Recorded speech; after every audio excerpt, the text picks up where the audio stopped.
bayabas. Nakitaan? Asa napita?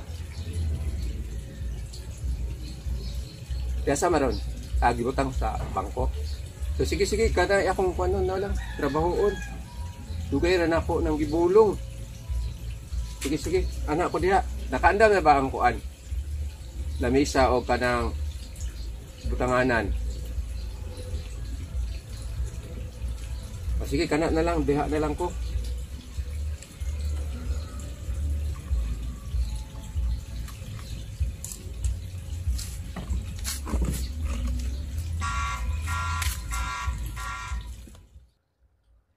Gani nakitaan ra.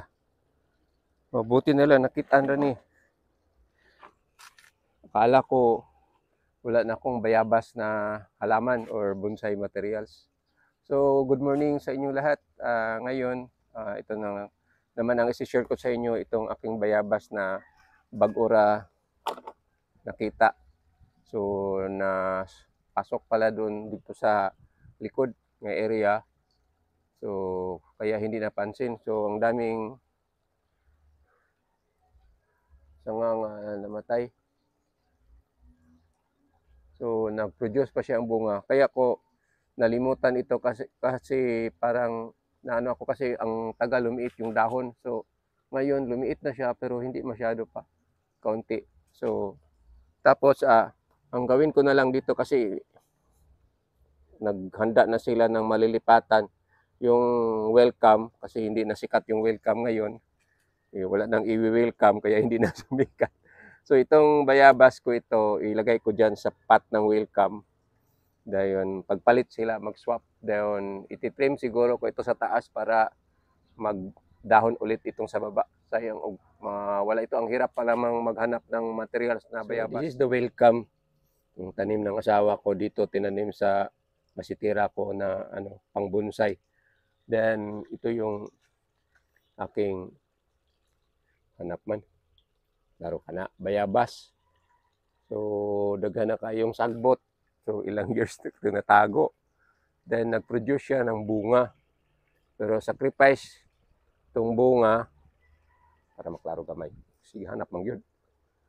So, itong mga bunga. So, sacrifice itong bunga. Puputulin ko yan. Tapos, ililipat ko dito sa isang pot. So magsimula na ako. Walang katapusan ang pag-ano ko sa mga halaman. Either mabonsai man o ma-ornamental kasi sobrang dami ng halaman dito. Tapos ako lang ang isa ang mahilig. Yung asawa ko dahil siguro sa trabaho niya. Kaya wala na siyang panahon. Then mga anak ko nag-aral, yung isa nagtatrabaho. So they're very busy. So, bunot.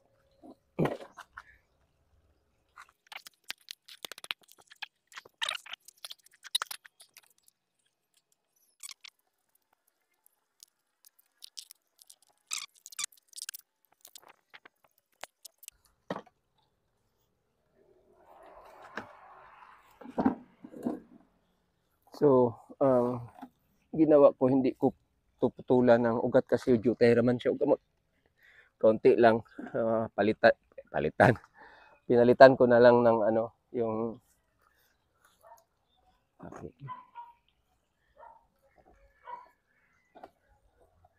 pinalitan ko na lang ng yung soil.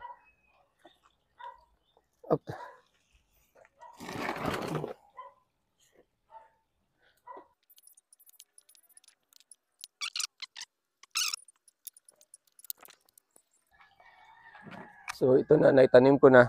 Tapos hindi ko dinabihan ng soil kasi para hindi masyadong mabigat pagbuhat ko itong pot.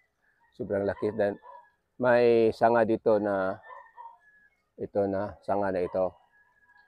Hindi dapat siya dito kasi nasa inner side. Putulin ko, sacrifice ito, putulin ito. Habol pa na akong gunting. Then ito nga sanga na ito, yung may bunga, sacrifice din ito. Kasi siya may nakakos na bukal sa taas then hindi nagtubo yung sa ilalim. So dito putulin, sacrifice yung mga bunga. Yan. Parang sana mabuhay pa itong mga sanganga nasa baba. Then nag-start na mag-ulan. So kailangan ako magbilis dito. Dami pang lamok dire. So kahit almost namatay, at least natutuwa ako kasi nakita ko pa rin or nahanap pa rin sa anak ko yung pan.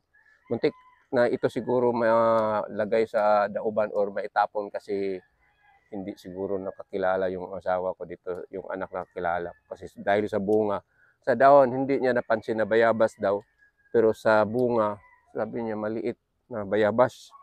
So ito. So dito na lang. Kasi nag-start na magtaligsik.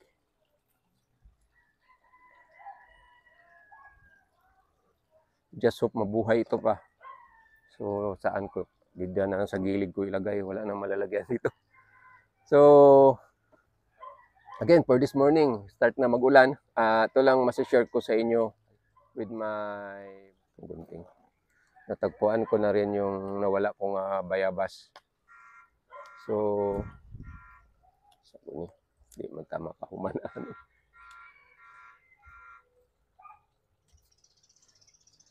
So, tapos na lang ako. So, ito, tapos na. So, again, maraming salamat sa panonood. Hopefully, makakuha kayo ng ideya na ang bayabas is hirap magawang bonsai or madali man magawang bonsai pero hirap pagpalaki sa iyang punuan katulad nito na iwanan doon sa likod na matagal na panahon malmuntik pa mamamatay. So again, maraming salamat sa panonood. God bless you all. Have a nice morning ahead of you. Bye-bye.